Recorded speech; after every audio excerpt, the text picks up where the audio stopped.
안녕하십니까. 다비육종입니다. 지난 21년 12월 제1회 다비퀸 동영상 세미나에 이어 제2회 다비퀸 동영상 세미나를 준비하였습니다. 2022년 따뜻한 봄의 기운과 함께 고객 농장의 번식 성적과 이후 육성률 향상을 위하여 준비한 이번 동영상 세미나를 통해 농장의 성적 향상에 많은 도움되기를 바라겠습니다.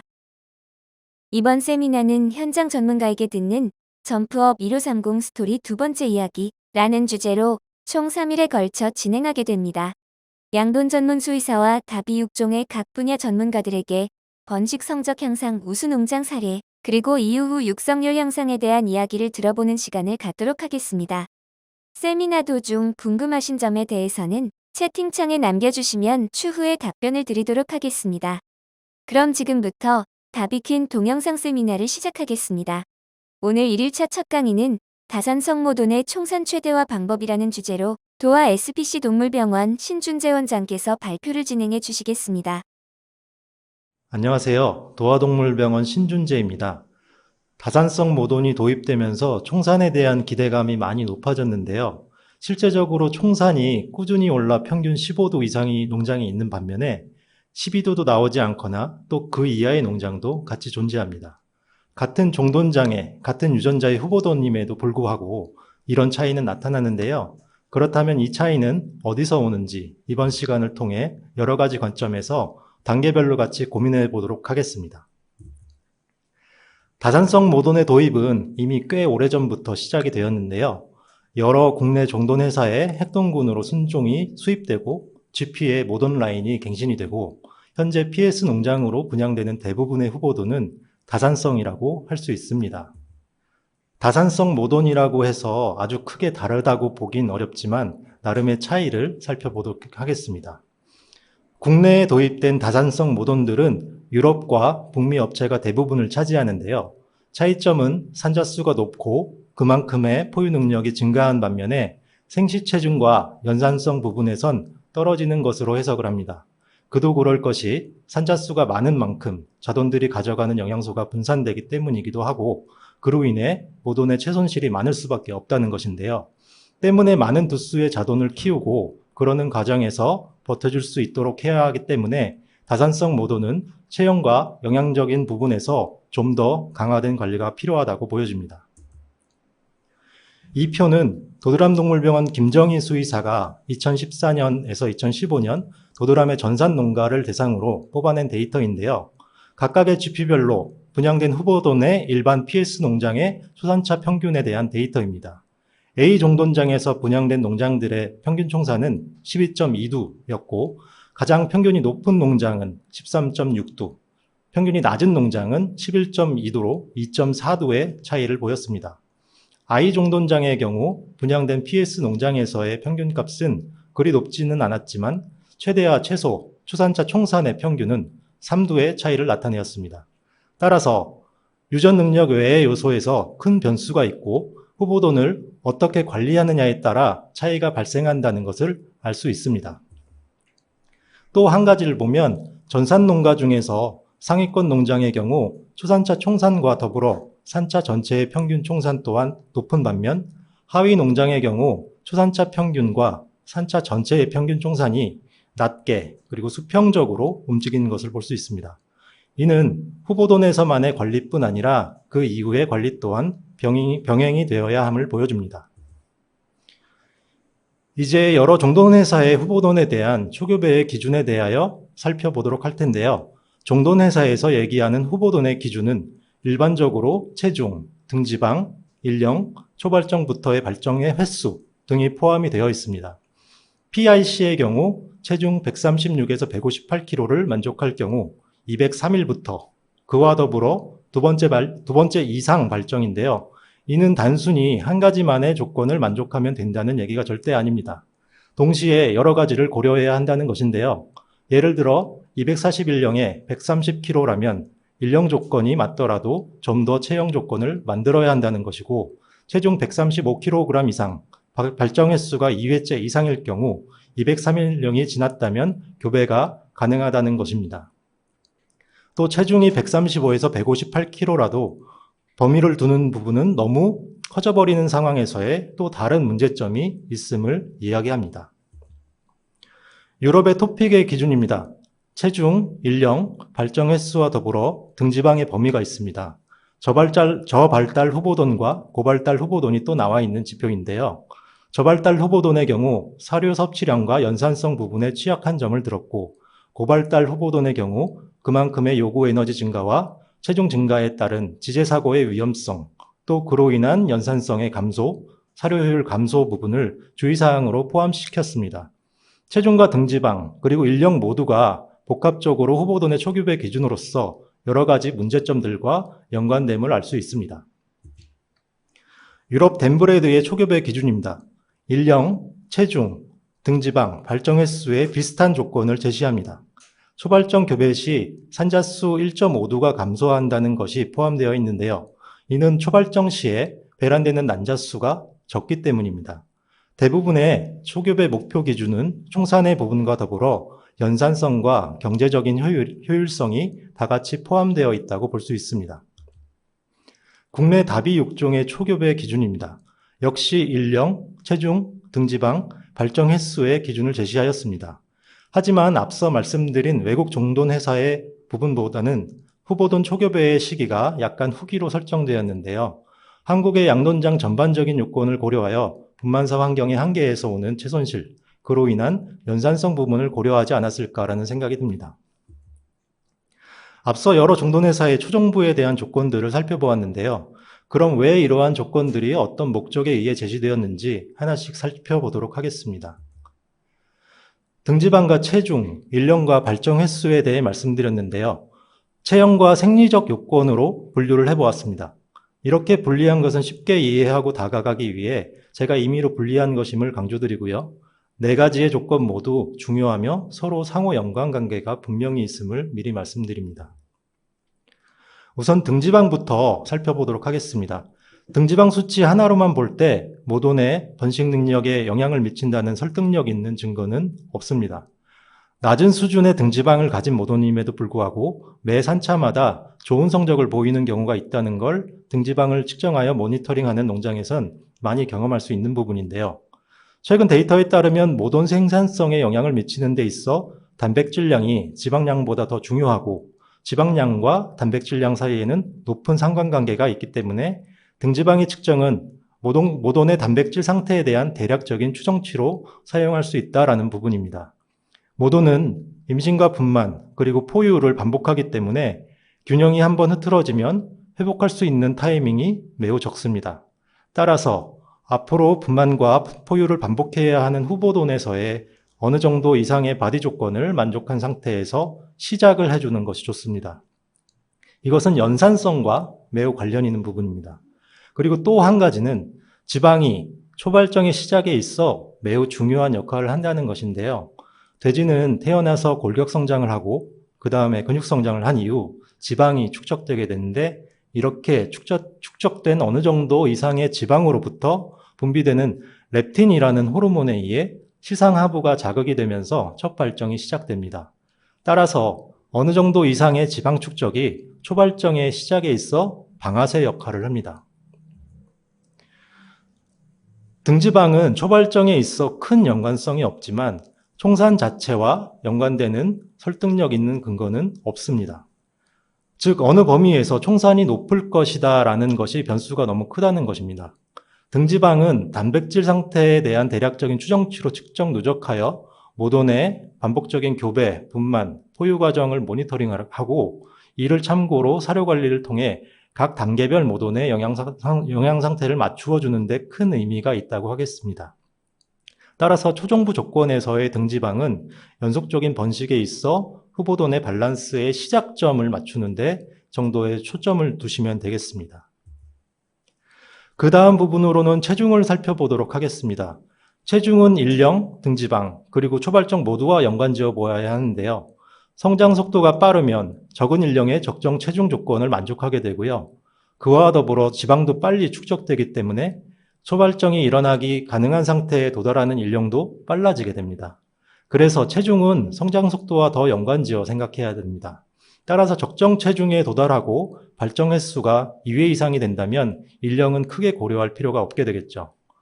체중은 등지방과 더불어 모돈의 연산성에 있어서 후보돈의 밸런스의 시작점을 맞추는데 큰 역할을 할 수 있습니다.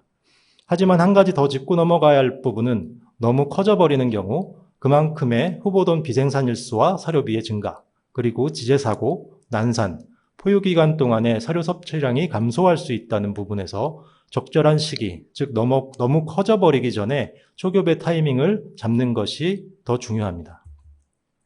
일령에 대해서 살펴보면 일령이라는 부분은 실제적으로 모돈의 총산 또는 체형의 조건으로 관련된 사항으로 보기에는 변수가 너무 큽니다. 앞서 체중 부분에서 말씀드린 부분도 있고요. 일령에 따라 체중이 증가할 것은 당연하지만 이는 개체, 환경별로 차이가 반드시 존재할 것이기 때문입니다. 일반적으로 농장에서 일령을 초정부의 기준으로 잡는 것은 매우 편합니다.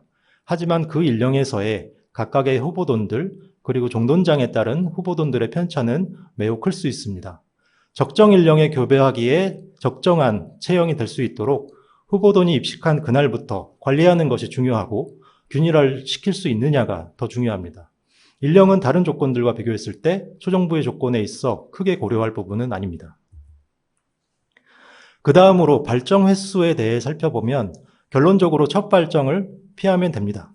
후보돈의 발정의 확인은 초발정이 언제이냐와 연속적인 발정이 주기적으로 원활하게 오는 개체인지 확인하는 것, 그를 통하여 그룹별 종부 두수의 유지를 위해서 계획적인 교배 두수를 맞추는 데 있어 중요합니다. 총산을 올리기 위해서는 몇 번째 발정에 교배하느냐보다 배란 난자수가 적은 첫 발정을 피하고 그 이후 발정 시기에 발정이 어떻게 강하게 오느냐, 배란되는 난자수를 올리기 위해 어떻게 자극을 주느냐가 더 중요합니다. 연산성을 고려한 체형의 조건과 발정 횟수의 조건이 만족함에도 불구하고 후보돈의 교배 일령을 맞추기 위해 교배가 늦어진다면 역시 후보돈의 비생산일수와 비용이 늘어나는 부분으로 생각하시면 되겠습니다. 이를 종합하여 보면 우선 초정부에 있어 일령, 체중, 등지방, 발정 횟수 등은 모두 상호 연관이 있기 때문에 하나의 부분만을 가지고 초정부에 대한 기준으로 잡으면 안 된다라는 점. 등지방, 일령보다는 체중이 총산에 대한 변수가 적고 등지방은 분만, 이유시의 시점을 모니터링하여 모돈의 영양 밸런스의 지표로 활용하는 것이 좋습니다. 따라서 체형 관련 초정부의 기준은 연산성 부분으로 중점을 두어야 할 것이고 생리적 기준은 배란 난자수 부분, 실제적인 총산으로 중점을 두어야 할 것입니다. 이상의 자료를 고려하면 체중 135에서 145kg, 2회째 발정부터로 간소화시킬 수 있지만 연산성에 문제가 있을 경우 임신사 사료 프로그램, 분만사 환경, 그리고 관리의 강화를 통해 극복하거나 그것이 어렵다면 체형 부분을 농장에 맞게 좀 더 상향 조정하여 이를 조정할 수 있습니다. 초정부의 기준은 기본적인 조건을 만족하면서 농장의 상황에 맞게 최적화되어야 합니다. 앞서 보여드린 자료에서 3산까지의 합계를 통해 분석한 이유는 초정부의 기준이 연산성과도 매우 중요한 부분이라는 점이고 되도록 많은 후보돈들이 도태의 과정 없이 최소화의 도태로 3산까지 분만할 수 있도록 목표를 설정해야 합니다. 이 연산성 부분이 농장의 총산을 올리는 것과도 매우 중요합니다. 한 가지 추가로 일반적으로 후보돈은 후보사에서 격리순치의 과정을 거치고 스톨로 옮겨지게 되는데요. 이는 후보돈이 교배하기 전에 스톨에 대한 적응을 하기 위함입니다. 적응이 되지 않은 상태에서 교배 시점에 스트레스로 인한 배란율 감소, 수정란의 소실을 줄이기 위함입니다. 또한 스톨에서 웅돈의 접촉을 더 원활히 하여 발정의 확인을 용이하게 하고 강도를 높여줄 수 있습니다. 교배 전의 강정사양은 영양 상태를 순간적으로 올려줘 호르몬의 분비를 자극시키고 배란 난자의 수를 높여주기 위한 목적입니다. 하지만 이를 통해 과비가 되는 경우 역시 부정적인 결과를 가져오기 때문에 강정사양 이전에 개체별 체형의 관리가 중요하다고 할 수 있습니다. 따라서 후보돈을 교배 전에 스톨로 옮겨주는 것은 개체 관리를 위한 목적임을 명심하셔야 합니다. 후보돈의 초정부의 조건에 대해서 알아보았는데요. 이번에는 종부 이후의 총산과 연관된 여러 가지 부분에 대해 이야기를 해보도록 하겠습니다. 우선 총산은 분만했을 때 사산과 미이라를 포함한 숫자인데요. 교배를 하고 정자와 난자가 만나 수정이 이루어진 이후부터 살펴보면 수정된 수정란은 초기에 투명층이라는 막에 둘러싸여 주변 환경에 대해 안정적인 상태로 자궁으로 이동합니다. 이후 투명층으로부터 배아가 부화하고 이때부터 주변 환경에 매우 민감한 상태가 되는데 모돈의 스트레스, 자궁 내의 세균과 모돈의 영양 상태에 따라 이 수정란은 소실될 수 있습니다. 따라서 교배 후 3, 4일 후부터의 모돈의 이동은 총산을 감소시킬 수 있습니다. 12일 정도가 되면서 배아는 착상을 하게 되고 4두 이상이 착상이 될 경우 임신이 유지되고 그 미만의 경우 재흡수가 되며 재발로 이어집니다. 만약 4두가 착상이 되고 그 이후 3두는 유실이 되어 재흡수가 된 경우에도 임신은 유지가 되는데요. 가끔 분만사에서 경험할 수 있는 총산이 1두인 경우가 이에 해당이 됩니다. 착상 후 태아는 빠르게 성장하면서 35일경에 뼈가 형성이 되게 되는데 이 시기 이후부터 사망하게 되는 경우 뼈는 흡수되지 않고 남아 미이라로 되게 됩니다. 따라서 35일 이후 살아있는 개체들이 우리가 눈으로 보는 총산이 되는 것이고 그 이전에 사망하였다면 흡수되어 사라지므로 이 부분에서 유실되지 않는다면 총산은 증가될 수 있습니다. 수정된 수정란은 더 많을 수도 있다는 것입니다.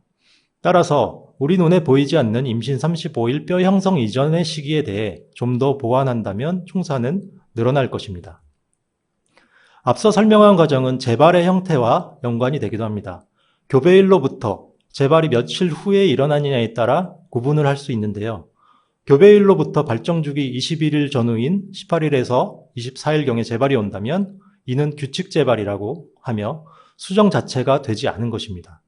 수정 후 배아로부터의 임신임을 알리는 신호는 발정을 연장시키기 때문인데 이 신호가 없었다면 수정이 되지 않은 것이며 발정주기에 맞추어 재발이 일어나게 됩니다. 교배일로부터 발정주기 전후가 아닌 24일에서 38일 사이에 재발이라면 이는 불규칙 재발이라고 얘기하며 이 불규칙 재발은 두 구간으로 분류할 수 있습니다. 불규칙 재발 A와 불규칙 재발 B는 착상이 일어나 태반이 형성되기 이전과 이후의 차이인데요. 착상 이전엔 모체와 연결되어 피를 교환을 하기 전, 그리고 착상 이후엔 모체와 연결되어 피를 교환한 이후가 되며 이는 착상 전에 자궁 내의 상태, 스트레스에 의한 재발이었는지 착상 이후 모체의 질병적인 원인에 의해 영향을 받았는지를 고민해 볼 수 있습니다. 그리고 미이라는 사망한 당시 그대로의 크기로 남으므로 그 크기를 통해 임신 며칠 정도에 영향을 받았는지 역추적할 수 있으므로 미이라의 크기는 매우 중요한 단서가 될 수 있습니다. 오른쪽 아래표는 태아의 일령에 따른 머리부터 꼬리까지의 길이를 나타낸 것입니다. 그래서 정리를 하자면 우리가 눈으로 확인할 수 있는 총산은 임신 35일 이후에 남아있는 태아의 숫자이며 교배부터 임신 35일까지 한 달 이상의 과정에서 우리가 알지 못하는 잃어버린 총산이 숨어 있을 수 있다는 것을 꼭 생각해 보아야 합니다. 그와 관련된 원인을 분석하고 보완을 해준다면 총산은 분명히 늘어날 것입니다.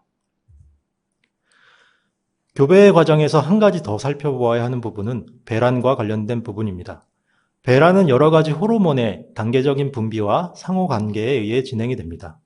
GnRH라는 호르몬은 시상하부에서 분비되며 FSH와 LH의 분비를 유도합니다. FSH는 난자의 난포에 작용하여 난포로부터 에스트로겐의 분비를 촉진하며 에스트로겐에 의해 발정 징후가 나타나게 됩니다. 그 이후 LH가 갑자기 증가하며 배란이 이루어지게 됩니다. 호르몬의 분비는 자극을 통해 일어나는데요. 모돈의 번식에 있어 자극이라 하면 첫 번째가 계절에 따른 낮과 밤의 길이에 대한 자극입니다. 우리가 임신사에서 빛의 조도 그리고 시간을 강조하는 것은 이 때문입니다. 두 번째는 성적 흥분에 대한 자극입니다. 웅돈에 대한 자극으로 시각, 후각, 촉각, 청각이 있으며 네 가지가 같이 일어날 경우 자극은 극대화됩니다. 세 번째로는 이유모돈에 해당되는 이유자극입니다. 이는 포유가 끊어지는 이후 재기 발정과 관련된 자극입니다. 호르몬은 분비기관에서 분비하고 수용체가 이를 받아들여 작동하는 원리이며 호르몬을 분비하는 기관이 어떠한 자극을 받았느냐가 중요합니다. 강한 자극은 호르몬의 충분한 분비를 유도하고 그로 인해 발정은 강해질 수 있습니다. 즉, GnRH의 발정을 시작하는 단계부터 에스트로겐에 의한 발정 징후, FSH에 의한 남포의 발달에 따른 배란 난자수의 증가와 배란을 동시에 강하게 일으키는 LH의 반응입니다. 웅돈에 의한 자극은 여러 가지 감각들이 추가가 될수록 더욱 강해지는데요. 침샘에서 분비되는 페로몬에 의한 후각, 옆구리와 생식기 주변에 의한 촉각, 웅돈이 앞에 있을 때의 시각, 웅돈의 소리에 의한 청각 등에 의해 모돈을 더욱 흥분시키고 LH 서지를 더욱 강하게 일으켜 배란을 동시에 일으킬 수 있습니다. 또한 이는 옥시토신의 분비를 추가로 유도하여 자궁을 움직이게 하고 정자의 이동을 더욱 용이하게 합니다. 교배 전 발정의 유도, 발정의 확인뿐 아니라 교배 과정에서의 웅돈의 역할은 산자수를 올리기 위해 매우 중요합니다. 따라서 관리자는 매 교배마다 이 웅돈이 하는 역할을 충분히 해줄 수 있어야 합니다. 단순히 발정의 확인을 하고 정해진 시간 간격에 맞추어 정액을 주입하는 것만으로는 총산을 끌어올릴 수 없음을 저는 굉장히 강조하고 싶습니다. 총산과 관련되어 마지막으로 언급할 내용입니다.